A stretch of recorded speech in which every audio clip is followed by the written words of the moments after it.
President Trump backing away from a second September military strike on a boat in the Caribbean suspected of trafficking drugs. Somebody asked me a question about the second strike. I didn't know about the second strike. I didn't know anything about people. I wasn't involved in it. It comes as lawmakers from both parties question the legality of that September 2nd incident when the Pentagon launched a second strike on an alleged drug boat near Venezuela, killing 2 survivors of the initial attack, according to one U.S. official and a source familiar with the Pentagon's actions.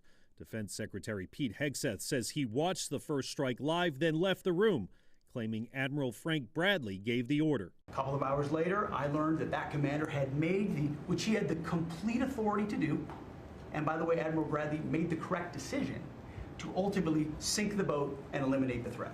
I think both strikes are actually illegally. I don't think you can just name people and say, well, they've got drugs. Well, where's the proof? 2 congressional committees have launched investigations into the incident.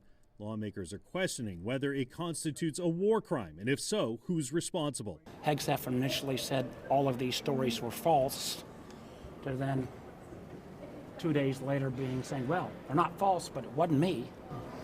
I'm not sure that's the kind of leadership we're looking for. The defense secretary chalks up the confusion to the fog of war.